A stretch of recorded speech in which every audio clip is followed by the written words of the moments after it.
If the past few days are any indication of what a second Donald Trump presidency is going to look like, it's safe to say he might come through on yet another promise. Remember when he said this? We're going to win so much, you may even get tired of winning. And you'll say, please, please, it's too much winning. We can't take it anymore. It's true. I actually may get sick of all the winning. The past few days have just been too much winning. I don't even know where to start, so we better just begin. I'm Tyler Chrestman. Welcome to the Chrestman Conversation.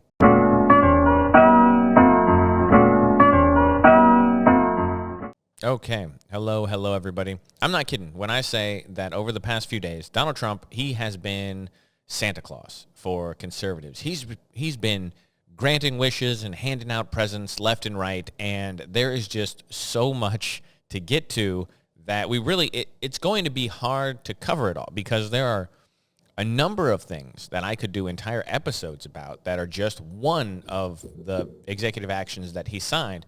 So instead, what we're going to do today is we're going to try and just list off a bunch of our favorites. I'm going to read a gigantic list of things that he did day one. It's not a comprehensive list. It's not the entirety of everything he did. These are just my favorites. And there was more outside of this that was also good, but I had to kind of work on figuring out how much time I was going to devote to all of these different things because there's too much. He did too much day one. And so we're going to get into it. A lot of it is going to be me just listing things that he did, and then sometimes I'm going to stop and talk about certain things and why they're important. But some of it is just self-explanatory. It explains itself why it's important because it's just common sense stuff that doesn't really need an explanation. But there is a lot of it. He hit the ground running is really what it comes down to. This time is so different than his first presidency because he's been president once. And what he learned in the first presidency is how this job actually works. So coming in this second time around, he knows what he's doing, and he is ready to go. So this is streamlined. He's got his people in place. He knew what he was doing, and it is going to be a much more effective presidency than the first time around.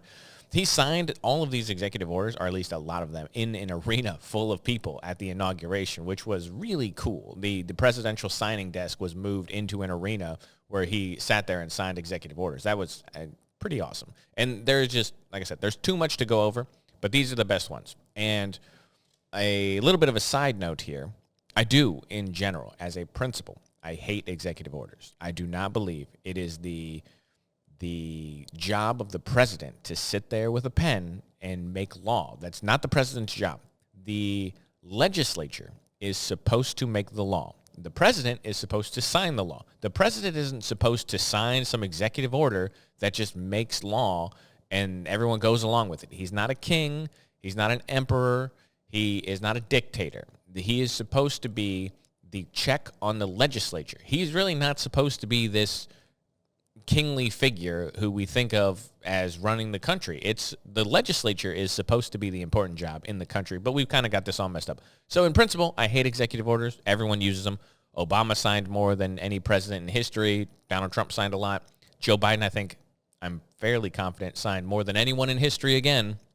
And Donald Trump has hit the ground running. I think someone said he signed somewhere between 70 and 200 executive orders on day one. So nonsense. I don't like it, but it's the way it is now, so we have to go with it. Anyway, let's get started. So, like I said, a lot of these are just going to be a list of things, and then I'm going to stop to talk about some of them whenever I feel like it. So, he signed one that designated the border issue as an actual invasion. So there's a reason why this is important, because designating an invasion from a foreign country actually grants the executive branch a number of powers which they don't typically have. So it actually increases the power of the executive branch by designating it an invasion. He's going to allow U.S. service members to move to the border for enforcement and deportation. He suspended the U.S. refugee program pending a 90-day review. So we should take in refugees. Everyone knows this. I think if you are from a country like the Bosnians we took here in St. Louis, or if we took people from Rwanda during their genocide, I think anyone would acknowledge that taking people fleeing for their lives from genocidal maniacs is a good thing. I think we should take refugees from Cuba, for example, if they hit American shores. I think these are good things. The problem is that the Democratic Party wants every single person in the world to be a refugee. They just say everyone's a refugee. Oh, you hit American soil, you say I'm a refugee, and okay, you're a refugee, and now you get to come into the country. This is not a good system. We need to actually figure out what we mean when we say the word refugee. To me, it means you're fleeing from political violence, not that you want a job here in the United States so you can expatriate money back to wherever you're from. That's not it. So suspended the U.S. refugee program. Democrats say if you get food poisoning or stub your toe, you should have a green card. So it's a good thing. And he's going to go back to building the wall. He requires departments to get DNA samples and fingerprints from any immigrant detainee, which is a good policy, so we actually know who's in our country, especially if you get caught for a reason or commit a crime. It requires people to do this. He ends catch and release, which is excellent, and he re-implemented remain in Mexico. So the Biden administration, they would say that the border is secure. The border is secure. It wasn't secure. It's nonsense. This is a lie, because what they were doing is they would encounter illegals crossing the border. They would take them to a facility. They would basically check them in, and then they would release them into the interior of the United States. Does that sound secure? Does any of this system sound like, oh, the border is secure, you can't just walk across it? No, if you can walk across it by walking through the desert, and then you encounter Border Patrol, and they take you to a base, and they give you a bottle of water and a card that says, hey, please come back in a month, and then they release you into the interior. That's not secure. So he ends that. He says no one just gets to get in. If you're encountered by border security, you are not coming into the country. So that's good. And this has been a big one of mine for a long time, and I'm glad that somebody's finally doing something about it. He's ending chain migration. So they have a different name for it. I can't remember what they call it now, but chain migration is this. Imagine that you are a legal immigrant to the United States. So you come here from wherever. You come here from India. And you come here from India, and we have said this person is a benefit to the United States. So you're here to work. You have a visa. You've done everything you're supposed to do. Chain migration is this. Chain migration means then you get to bring along people in your family. People would say, well, that's a good idea. I agree. You should be able to bring your spouse and your children. But it extends further than that. It goes, okay, well, now you get to bring your parents and your spouse's parents and also your cousins and some aunts and uncles. And you get to bring this giant array of people into the country who also get to be here legally. And I think that's a ridiculous policy because we want you from India. Let's say you're a coder or a software engineer or you do something valuable and we have decided that you're a benefit to the United States economy. It doesn't mean that the 13 people that you bring with you are all a benefit. Of course you should bring your spouse. Of course you should bring your children. That's a family. Your parents? Maybe. I don't know. Maybe. No cousins? Why does your cousin need to come? Why does your aunt need to come? Why does your uncle need to come? Why does your brother-in-law need to come? No. Your family, if you make the choice to move your family, you know what your family is? Your family is your spouse and your children. Your parents, yes, they might be very important to you. But that is not when you move your family across the country, or across the world in this case, it does not include everyone in your family. I have a gigantic family. Imagine if I moved to India and they said, well, Tyler, you get to bring your family. Well, I have 10 aunts and uncles on one side of my family, and I don't even know how many cousins, 50, 100? Do I get to bring everybody? Because, they're all related to me. Of course they're important to me.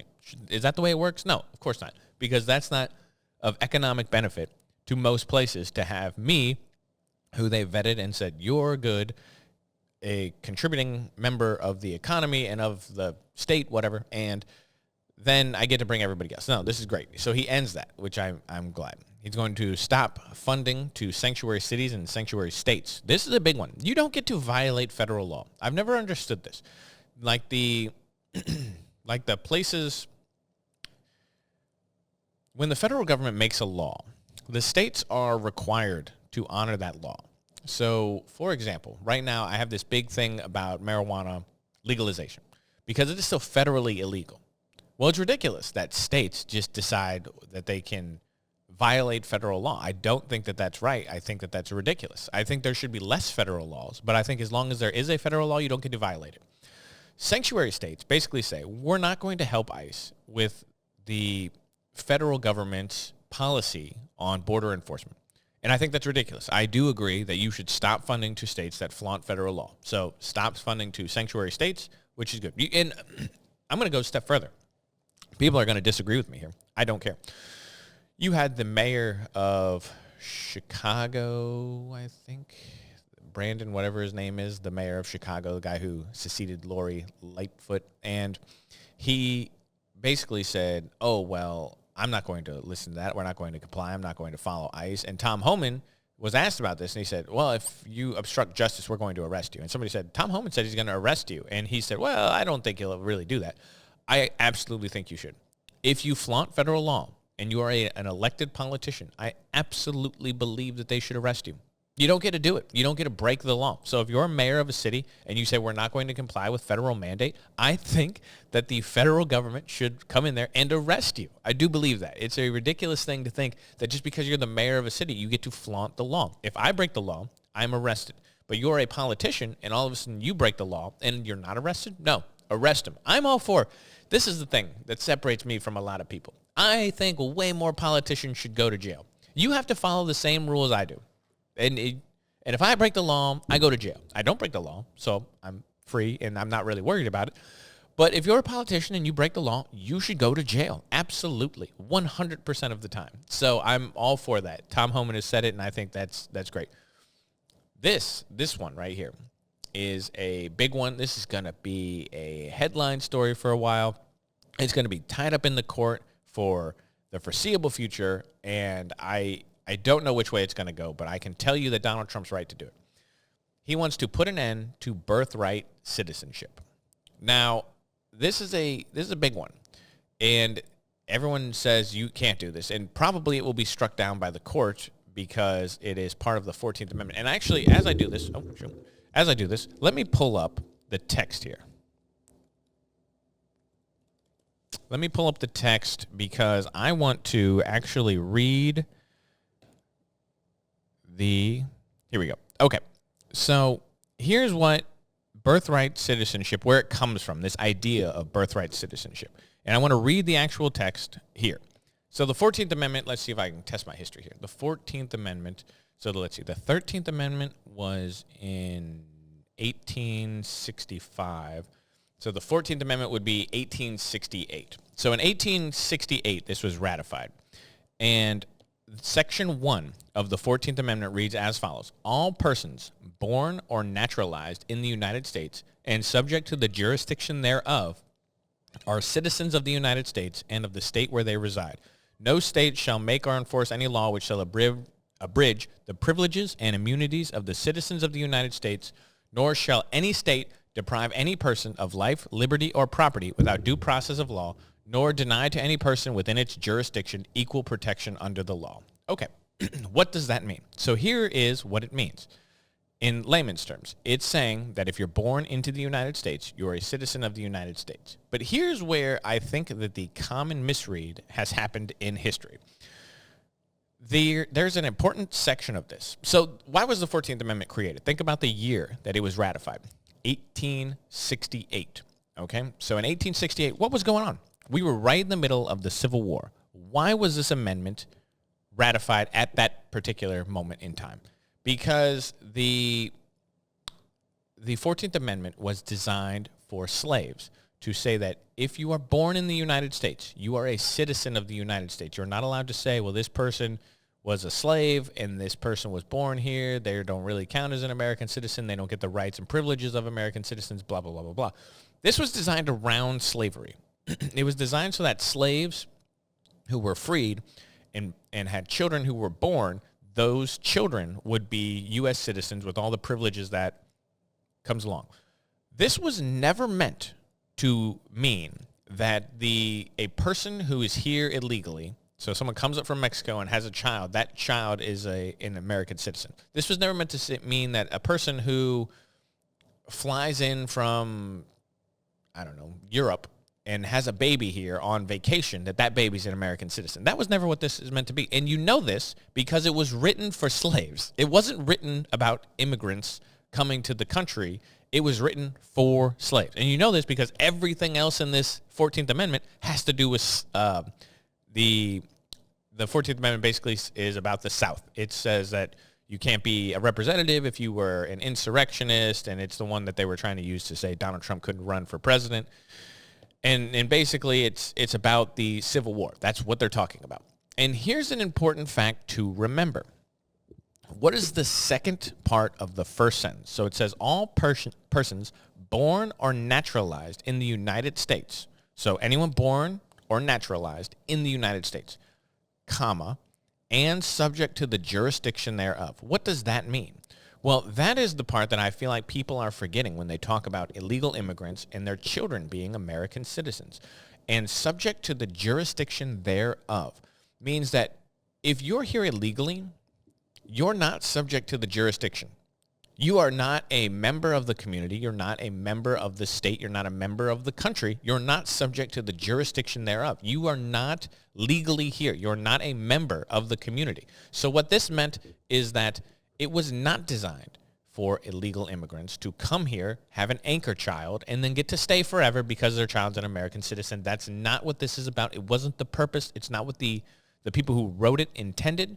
And so you have to just say that's not what it means. And I think Donald Trump is right to do this. I think that it is a good thing that it is not what this amendment was meant to do. If you're born in the United States and one of your parents is an American citizen, I think that makes you an American. I do not think that someone who sneaks into the country, breaks the law by doing so, and then has a child means that you get to be a child of this country. It's not what it is. It's not a home base. You don't get to sneak in, put your hand on the base of the trunk of the tree and then say, I'm safe, you can't tag me, and then have a baby, and all of a sudden you get to stay forever. That's not what it was meant to do, and obviously it's not what it was meant to do.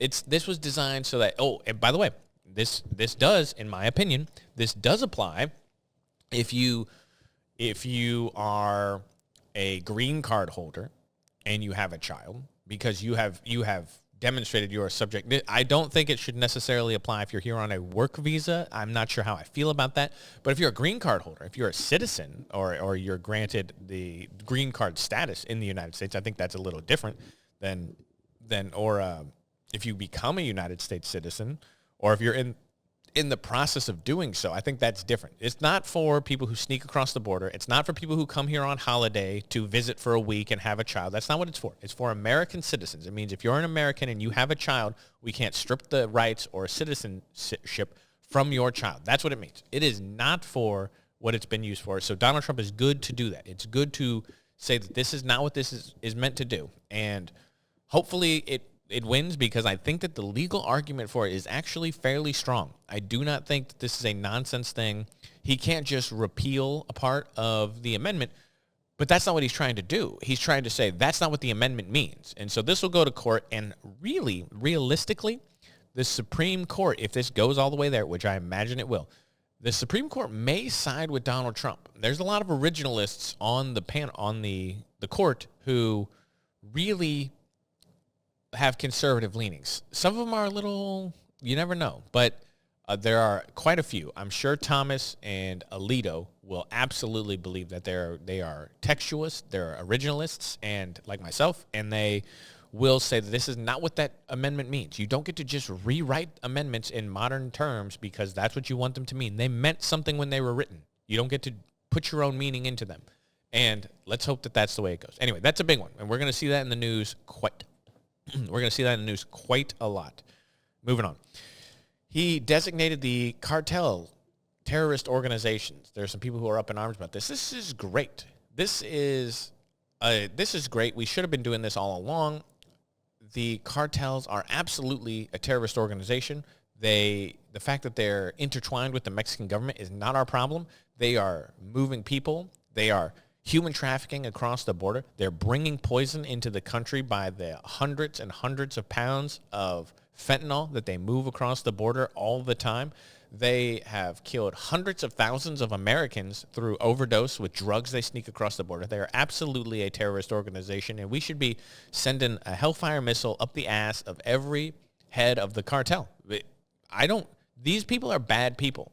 They cut the heads off of people. They skin them alive. They hang them up in the cities in Juarez like it's no big deal. They are not good people. And I do not care what people think about this. The New York Times is in a flutter. Oh, my gosh, how could they do this? This could hurt the economy. How's it going to hurt the economy to kill a bunch of bad guys, you morons? They're bad guys. And yes, we should be doing this. And all these things that I just listed, this is just about the border. It's wild. This is just the border. This is a great start. I could talk for an hour about any one of these things, how nice they are. But like I said, we're moving on. We're trying to keep it to a half hour, so we're moving. What about the energy sector? He withdrew from the Paris Climate Accords, which is great because the Paris Climate Accords are useless, and we're the only people who are handcuffed and hurting ourselves for this thing. China's not following the Paris Climate Accords. China puts out, they keep growing the emissions they release each year. It's ridiculous to think that we're the only ones who are going to play fair in the Paris Climate Agreement so that everyone else can grow strong while we grow weak. It only hurts us. It's ridiculous. He got rid of the stupid Joe Biden electric car mandate. It's great. Get the manufacturing of actual vehicles people want to drive back on track. I drive a hybrid, by the way. I'm not a car guy. I'm more than happy to let people know this, and most people do. I do not care about cars. I don't care about them at all. I like a practical vehicle. So I tell people, I drive a Prius. I don't care what you think. You think I care what you think? I drive a Prius. It's good gas mileage, and I do not care about cars whatsoever. Should we mandate that people drive electric vehicles? Should we mandate that car manufacturers make electric vehicles? No, that's ridiculous. Electric vehicles, by the way, I'm not 100% sure are better for the environment. I think that's probably a wash. They might be worse. Have you ever seen a lithium mine, how they make the batteries? It's ridiculous to think that this is going to solve the climate crisis. And all it was doing is hurting auto manufacturing here in the United States. So it's good that Donald Trump reversed it. He's opening up drilling on federal land, which is good. Let's get our energy sector back on track. In the same breath, he renamed Mount McKinley in Alaska. I can't remember what Obama changed the name. I guess the Native American tribe used to have a different name for the mountain. He changed it to that. I don't know what it is off the top of my head, but Donald Trump changing it back to Mount McKinley. He loves McKinley as a president. And now, okay, those are just some highlights. Again, there's a million things in there. I saved these last few because I have a feeling I just am going to get giddy, and I just am going to have to talk about them because this is the stuff that I absolutely love. This is the great stuff here at the bottom. The border stuff is necessary. You need it. It's good. It's good to tackle our immigration system and fix it. I was asked yesterday, I was at lunch, what I would do on the border. And I basically laid out this very easy solution, which I'm not going to get into here. But I was asked, okay, so that seems like a relatively good solution to the problem, which I think it is. They said, why is it that we don't do that? And I had to explain that, imagine this. There are thousands, probably tens of thousands, maybe more, people whose entire job it is to not solve the border crisis. These are people wrapped up in think tanks, nonprofits, for-profit work, in government, who their entire job has to deal with illegal immigration. And the incentive to fix the problem means that their job goes away. And so they're not incentivized to fix the problem. They're incentivized to keep the problem going at an acceptable level. And so we don't have the political wherewithal to realize that these people in government, these bureaucrats, these nonprofits, all these things, they have their own interest in keeping themselves alive. Because if they're a snake and you dry up the food supply, they wither and die, and then they're out of a job. So their job, if your job is tied to a problem, fixing the problem isn't always actually what you're trying to do. Sometimes you're just trying to keep the problem at a good level. So it seems like you're working, but you still have a job. And I feel like that's one of our problems with immigration, is that illegal immigration, touches a lot of sectors of society. And so fixing the problem means that you're going to have other problems downstream. You're going to have a lot of people who lose their jobs, or you're going to have goods that cost more, or whatever the case may be. So fixing the problem actually isn't always the incentive. Donald Trump says he doesn't care. He's going to fix the problem, and then people are going to lose their jobs, and it's going to happen, and too bad. Tough luck. Get a different job. That's my solution for you. Anyway, let's get to some stuff that I love. He signed an executive order that abolishes I'm sorry. We'll get into that next. This one establishes the Department of Government Efficiency. So this is DOGE. This is the Elon Musk, Vivek Ramaswamy group that's supposed to look at government and trim the fat. Let's hope they do a job. I don't know. It's never been done before, so let's hope that they do a good job and actually do that. This next one, he is giving departments 60 days to eliminate DEI programs. Ooh, baby. This is the one that makes my heart sing. Getting DEI out of the federal government. This is amazing. Diversity, equity, inclusion should have no place in our federal government, and he's abolishing the programs. You've already seen this. People are calling him out online. So part of this reads that any attempt to mask or change the title or do all these other things are going to be met with termination. So what you've seen online is people calling out. They were finding pictures of people who work in the government, and it would be their headshot, and it would say, whatever, Suzanne, this is our chief diversity officer, and they've changed the title to senior executive, and they're like, nope, Suzanne, you're gone. Too bad. We found you. And I love it. I love it, love it, love it. Because fire all those people. Fire all these professional, useless people, and send them to the breadlines. I do not care what they do. Get out of government. Go away. Find some company that wants to hire you, but stop using my tax dollars to pay professional, useless people. This one is one of my favorite things that he's done. Get DEI out of government.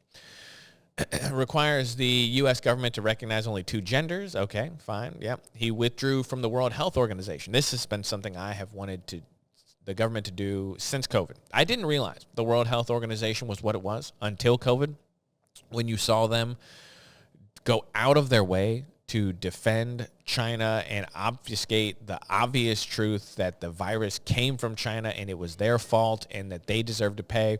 And you saw this in amazing interviews where they would just bend over backwards, because I didn't know that the Chinese are a huge percentage of their funding from the World Health Organization comes from China. And China does this to keep the World Health Organization from calling them out on all their nonsense. And there was a great interview. I cannot remember the name of the people involved, but there was a lady. She was reporting, and she had this guy on from the World Health Organization, and she sprung this on him. She said, excuse me, could you say, is Taiwan a country? And the guy goes, oh, I'm sorry. I think there's some some connective issues. So... And she says, oh, that's okay. I'll repeat the question. Is Taiwan a country? And the guy goes, oh, yeah, there's some connection issues. Let's just move on. And she says, no. Is Taiwan a country? And he disconnects from the call. This is how bad the World Health Organization is. They can't say that Taiwan's its own country. They can't do it because China owns them. And so it's good. Let's leave. We don't need them. We don't need to fund them. We don't need anything about them. They did a terrible job during the entire purpose of their life is to help the world in health crisis. That's their entire purpose. And they failed during COVID. They failed spectacularly. Take all the money from them. We don't need them. Get rid of them. So I'm glad that we did this. He pardoned all the J6ers, all the January 6th people. This one, I understand why he did what he did. I heard somebody say this earlier this week, and it makes a good point. Here's my opinion on January 6th. I've said this numerous times. I'll say it again. I think January 6th was stupid. I think that the people who rioted, I think people who riot are stupid for the most part. I don't think you have a right to break shit and whine in public. That's not really... you do have a right to do it non-violently, but you don't have a right to break shit or burn shit down. That's not the way it works. It's not the way our First Amendment works. So if, the problem with January 6th is that I watched it. I watched it live on TV. And there were parts of it that were violent. There were people who were pushing cops and people who were doing all this stuff. You saw that on video later. When I watched it live, they had live coverage. They had cameras in the Capitol Rotunda. They had all this stuff. I remember watching people walk into the building, and there were these velvet ropes, and the people were walking through the velvet ropes into the Capitol. Then they'd show people in the Capitol, and people were walking around the Capitol and doing this. And so you say, okay, there were some people who committed violence on January 6th. There were not a lot of people who committed violence on January 6th. The overwhelming majority of the people who actually wound up going into the Capitol, which they shouldn't have done, but they did, they walked in the velvet rope. They looked at things. They weren't burning shit down. They didn't destroy anything. The amount of damage done to the Capitol is negligible compared to the average day of, for example, the BLM riots. There was very little damage to the Capitol. Nobody had weapons. Apparently, it's the only coup in history that forgot to bring weapons in the most heavily armed country that's ever existed. So I've always thought it was nonsense. It's always been a way to just demonize Donald Trump and say, it was an insurrection. It was terrible. Oh, my God. Our democracy was in peril. No, it's nonsense. It was nonsense. All you had to do was watch it and say, that's stupid. That's ridiculous. Again, it's dumb. It was dumb to do, and it was dumb that the people went in. But I'm glad that he pardoned everybody, because basically all it's saying is this is nonsense. It's ridiculous. And these people, most of which were just absolutely nonviolent. They just walked around the building and looked at stuff and then left. It also is the only coup in history that just sort of dissipated on its own. Apparently everyone walked around for an hour and a half and then just walked out. We didn't send in the military to arrest people and start cracking heads. Everyone just sort of left. And so it was stupid. And I'm glad he pardoned them, because it's ridiculous the way that we treated those people compared to how we treated people the summer beforehand with the Black Lives Matter riots. Who's in jail for that still? Can you find me people who were arrested en masse in the Black Lives Matter riots of 2020, the Summer of Love? I would love to see that. As far as I know, the person who burned down the 7-Eleven next to my house is not in jail for arson. So what are we doing? We're putting these guys who walked in the Capitol Rotunda in jail for 4 years. Get bent. I'm glad he pardoned them. So Donald Trump revoked the security clearances for the 50 people who signed the Hunter Biden laptop letter. I don't know if you remember this. Before the 2020 election, the Hunter Biden laptop came out, and you had these 50 prominent security officials who said, this is the hallmark of Russian disinformation. You shouldn't listen to this. This is obviously a fake and blah, blah, blah. And they had signed this and released this letter. Well, he revoked all of their security clearances. Good. Kick them out of the government. That's what I would do if I was Donald Trump. These people use their titles and influence to influence an election in a politically biased manner, in an untrue way. Fire them all. Get rid of them. Good. Start cleaning house. And this is a wish list, by the way, of things that conservatives have asked for. Like I said, this is Donald Trump playing Santa, granting wishes and giving presents. He's doing a great job, and this is day one stuff. Day one. And he signed all of these orders. He has done things that we have been waiting for. And I wasn't going to do this, but those are the end of the executive orders I love. Let me see. I want to pull something up here. I wasn't going to play this, and then I decided to just as I do this. Let me see if I can't find this. Oh, no. Maybe I won't play it as I'm doing this. I'm thinking maybe I won't do it. So I was thinking about playing. I'm not going to play it. You guys have seen it. I'm not going to play it. I'm just going to talk about it real quick. So you can see where the media, by the way, is going. Immediately, they have learned nothing. They've lost all the credibility in the world. They've lost all the ratings in the world. They learned nothing from their mistakes. They're incapable of change. They're an old dog. So you're already seeing fake controversies pop up left and right. Who saw the Elon Musk Hail Hitler thing that's going around? I mean, Avi, do you think Elon Musk is a Nazi? Really? So it's so frustrating. They learn nothing. So Elon Musk he's got a little touch of the tism, you can tell, and that's fine. The guy's strange, and he does this awkward gesture. He grabs his heart, he throws his hand up, he does it a couple times, and he turns around and he says, I love you, all my heart goes out to you, and blah, blah. And everyone says, oh my God, Elon Musk he did a Nazi salute twice, and blood curdling. It's chilling. This is America now. It's Nazis and running the government. And it's obviously fake, obviously nonsense, and obviously stupid. But the media ran with it, and this has been in the news for days. It's been in the news for days that Elon Musk did an awkward hand gesture, and because he grabbed his heart, because he threw it up in the air and said, my heart goes out to all of you people, that he's a Nazi. It's stupid. They've learned nothing. It's a fake controversy. Ignore it. And then we had this thing. It's been covered extensively, and so I was going to play the video. I decided against it. The National Cathedral. Did we all see this bishop? I'm going to put bishop in air quotes. Bishop who told Donald Trump, oh, the trans kids fear for their lives, and you be nice to them, Mr. President, blah, blah, blah. This is a totally inappropriate thing to do. Whoever put Donald Trump in that situation, whatever staffer didn't vet the people who were going to be speaking at the National Cathedral, you've done a terrible job.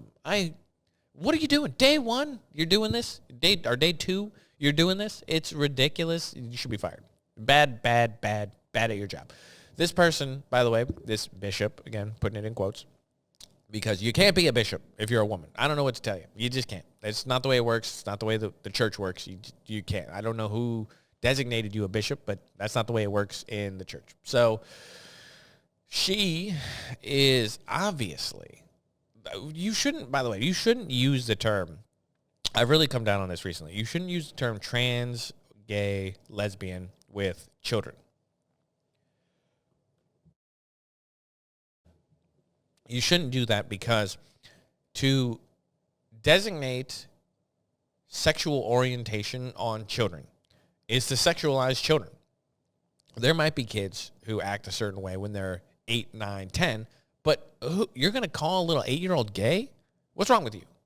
You're going to say a 9-year-old's a lesbian? That's ridiculous. These people are not sexual beings. They're children. So when you say gay and lesbian kids, what do you mean? What are you talking about? Who are you referring to? You're not referring to kids, because kids are kids, and they're not gay and lesbian. They're not straight either at that point. They're children. Little kids, when they have a crush on a girl when you're in 3rd or 4th grade, you know what they're doing? They're like pulling her hair. They're not actually, they don't know what that means. And so quit doing that. That's a weird thing to do. And when adults do it, it sounds creepy and pervy. I don't know why they do it. And also, to use your spot at the pulpit, to use your spot from the place in the cathedral where you're supposed to be spreading the word of God, to talk about politics, you are doing a bad thing. I really believe that. I think you're doing it wrong when you do that. Unless it's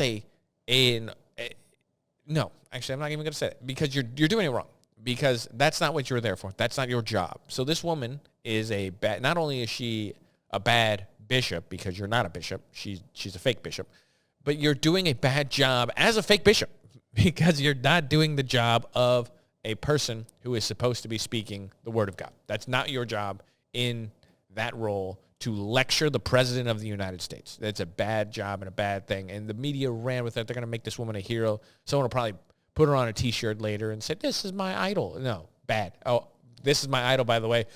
That's pretty much the second commandment. You shouldn't be doing that either. Oh, my God, I worship her. No, you're doing it wrong, too. Anyway, okay, like I said, we could go all day, but we're not going to. We're going to let Donald Trump, we're going to take a little time off to try and recover from all the winning that's been done this past week. It's ridiculous. And hopefully it just keeps going. It just keeps going in this great direction, and we'll see. Anyway, we're going to leave it there for the day. As always, I'm Tyler Chrestman. I will catch you guys next week.